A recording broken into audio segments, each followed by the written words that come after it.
предприятия Лунсин работает 71% работников, это жители Республики Тыва. Я этому рад. Те, кто связывает свою жизнь с Тувой, он был работником предприятия, которое здесь на территории Тувы работало. На территории Тангенского Кажуна большей части у них сейчас работники из Кемеровской области, с Ростовской области и даже, по-моему, с Донецкой области Украины. Понятно, это такое сложное добыча. И на начальном этапе правительства мы пока к этому вопросу, ну, если хотите, лояльно относимся. Надеемся на то, что Межгей-Уголь в том числе прислушается к примеру Лунсин. 71% работников Лунсина являются жителями Тувы. Второе, в правительстве Тувы мы следим за средней зарплатой на предприятии. Мы должны защищать своих граждан с точки зрения работы, чтобы они, вкладывая свои усилия, свои трудовые и профессиональные навыки, они получали по заслугам, а не это было каким-то рабским трудом.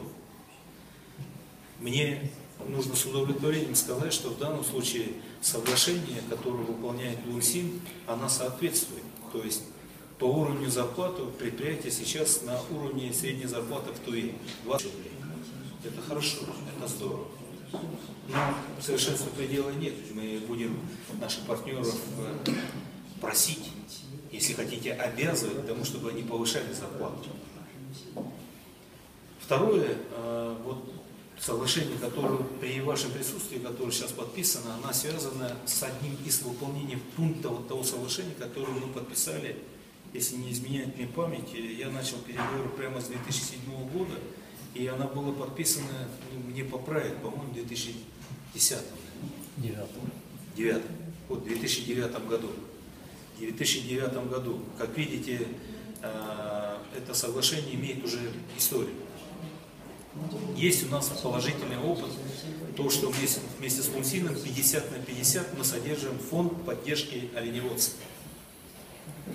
Правительство за счет бюджетных денег вкладывает 50% средств этого фонда, и Лунсин равномерно, так же, как мы вкладываем, они вкладывают в этот фонд, и за счет этих денег мы субсидируем содержание оленей, тотжицы.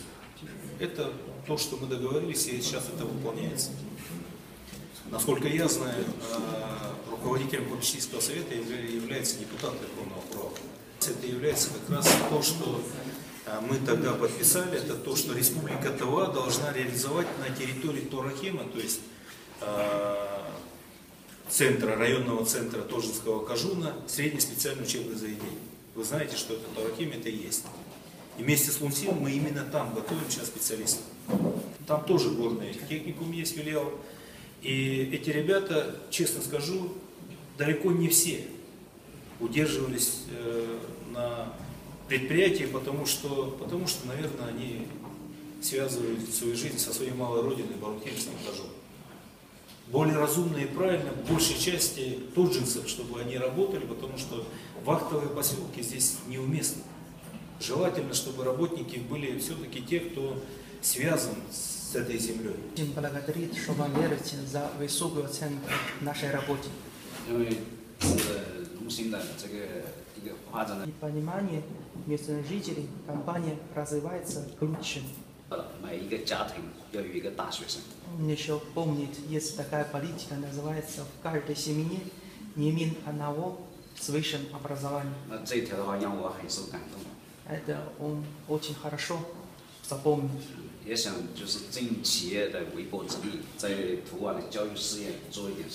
Поэтому мы тоже решили, что своими силами и содействовать делу молодых. И выделили 3 квоты.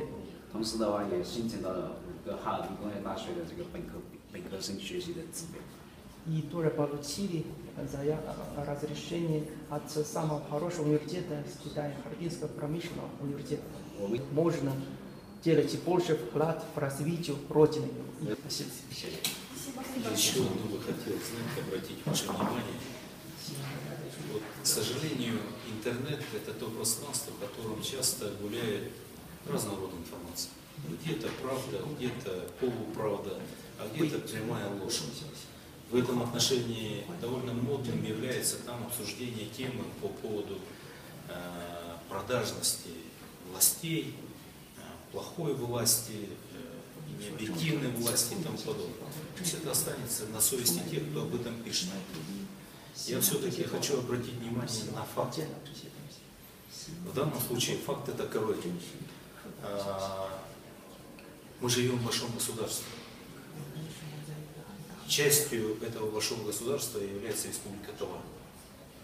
И в этом большом государстве все регулируется Конституцией Российской Федерации. В этом основном законе написано о том, что недра, то есть то, что лежит под ногами у нас, полезные ископаемые, это является не региональной собственностью каких-то там Тюменской области, или там Ингушетии, или там Алтая, тем более Тувы. Это является федеральной собственностью, то есть она принадлежит народу России. В этом отношении использование недр, в том числе продажа недр, является полномочием федеральной власти. И решение по поводу ее продажи принимается прежде всего правительством Российской Федерации. И проводится там конкурс. Вот мы, например, на сегодняшний день, я с обидой вам могу сказать, получили ответ на мою просьбу по поводу покупки правительством Республики Тыва Ондумского месторождения углей в поселке Актау Челихорского кажуна. Мы выступаем субъектом, где мы хотим перед Роснедрами выступить с инициативой, что правительство Республики Тыва готово выкупить Актальское это месторождение углей, где, по-моему, около 700 тысяч тонн всего углей, но энергетических углей, которые нам необходимы для перезимовки. Конечно же, вы знаете о том, что в обществе, в Туве существует такое мнение, что мы живем, казалось бы, в угольном регионе, а почему цены на уголь растут? Очень сложно людям объяснить о том, что сегодня уголь является таким же продуктом, как любой продукт в магазине. Она формируется на основе собственника, который его купил. На сегодняшний день Кахемский угольный разрез и другие месторождения являются частными компаниями.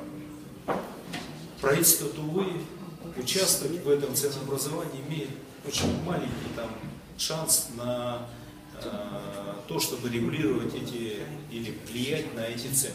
Имеет просьбу о том, что, может быть, мы лучше давайте купим свое месторождение и потом будем формировать там свое ценообразование, которое направлено прежде всего на социальную ситуацию. У нас бедное население, а значит, мы не имеем права увеличивать стоимость угля. Будем датировать или находить экономически целесообразные формы хозяйствования для того, чтобы рентабельность была максимально хорошей, для того, чтобы обеспечить низкую цену. Получила ответ отрицательный, что мы не собираемся его выставлять, нам неинтересно и так далее. Я буду настаивать на том, чтобы это Актальское месторождение все же вышло на конкурс и по возможности правительство, может быть, с каким-то частным партнером, еще раз обращаюсь ко всем, кто хочет вместе с нами его осваивать, будем стараться его выкупить, если он все-таки выйдет на конкурс. Итак, говорю о том, что недра является федеральной собственностью. В данном случае говорят о том, что Лунсин, например, купил это месторождение, потому что правительство Тувы им продало. Не соответствует действительности.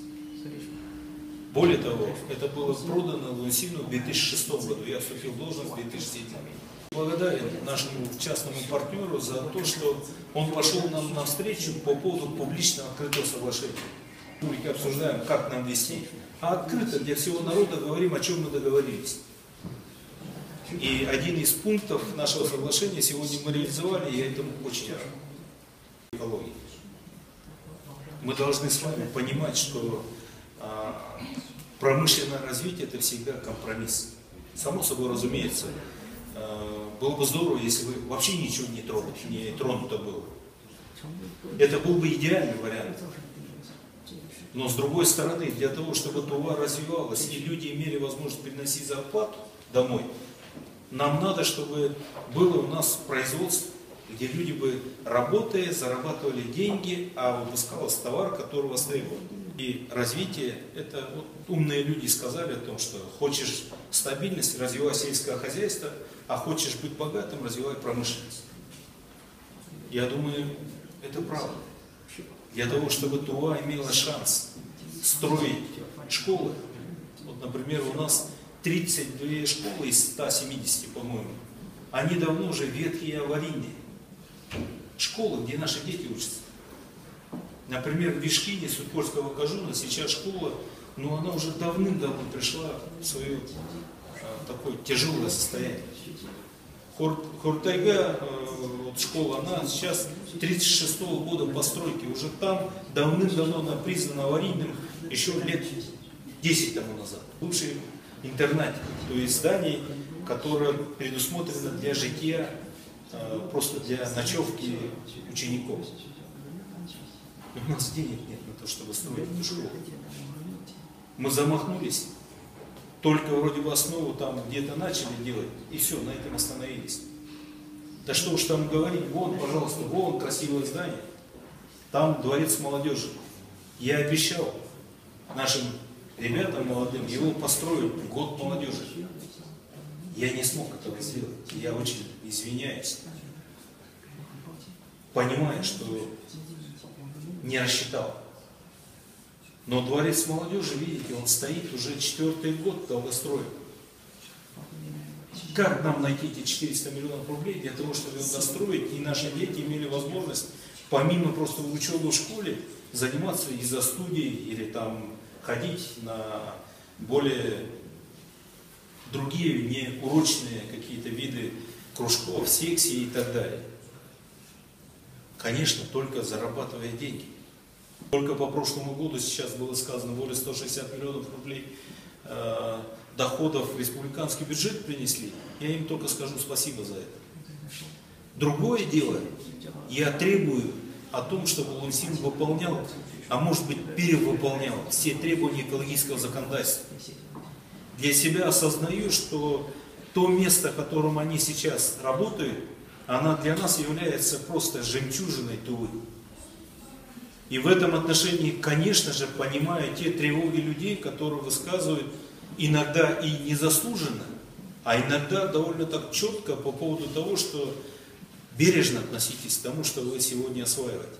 Я на их стороне. Надзорная структура, которые следят за этим.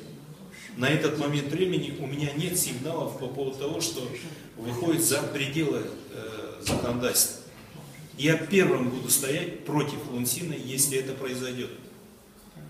И более того, скажу о том, что на сегодняшний день по поводу экологии, по поводу, вообще говоря, восприятия, как там работает предприятие, я настаиваю на том, чтобы общественная палата, депутаты разных уровней, они по возможности, я насколько знаю, Лунсин идет навстречу, дают возможность людям посещать это предприятие, смотреть.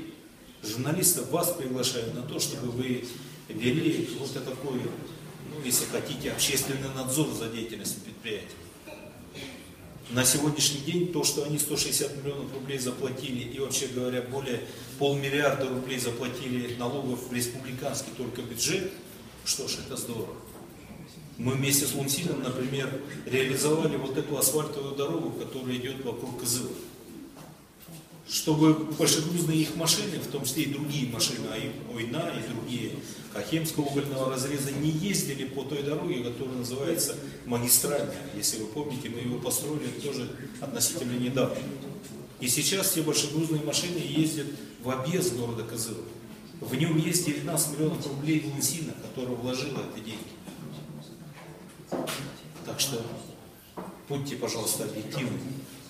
По возможности защищайте Тувы от тех клеветы и лжи, которые наши недоброжелатели высказываются. А защищать нашу природу, защищать будущность наших детей мы обязаны, потому что дети детей наших здесь будущее.